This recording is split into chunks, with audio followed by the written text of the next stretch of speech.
நாங்கள் level 3 வந்துட்டோம். என்னடி காலுக்கு டிஸ்ட்ரிக்ட் காணோம்?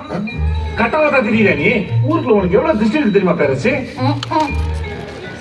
பகல் தூக்குமா? ஒரு சுத்து கத்து இருக்கு. நீ கூட தான் தொப்பை போட்டிருக்க. யாருக்கு தொப்ப? நல்லா சரக்கு அடிப்ப போல. நான் ஏன்னு கேட்டேனா? அது நீ இல்லாம ஸ்ட்ரெஸ் ஈட்டிங்க. நான் என்னடி குடிச்சிருக்கேன்? என்ன அடிச்சிட்டல? நான் யாருன்னு காட்டுறேன்டா. சங்கம் இருக்குடா. முதல்ல அந்த குழந்தைக்கு மொட்டை வச்சு விடுங்கடா. பாதியில் அறிஞ்சு விட்டு அண்ணாச்சி பழம் மாதிரியே இருக்கு. உங்க வீம்பு வயிறாக்கி ஈகோ எல்லாத்தையும் இந்த பிள்ளை மேல வளர்ந்து வைக்கிறீங்க. ஏடா நீங்க எல்லாம் பிடிச்சி கல்யாணம் பண்ணீங்களா பிடிக்காம கல்யாணம் பண்ணீங்களாடா? எல்லாப்பா சந்தேகப்படாத சித்தப்பா.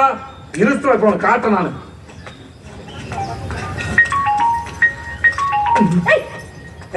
என் நேம் என்ன சொல்லி ஸ்டோப் வச்சுக்கான்னு பாரு. என்னன்னு படிச்சுப்பா. கிருபா பய கண்ணு புட்டுக்குச்சா? கிறுக்கு பாய்ச்சுப்பா. கிறுக்கு பாய் ஸ்டோப் வச்சிருக்கா. கோவம் வருதா? கோவம் வருதா சித்தப்பா? யாரா இருந்தாலும் கோவம் வரும்ல? வரும். ஆனா எனக்கு வராது. என்ன இல்லை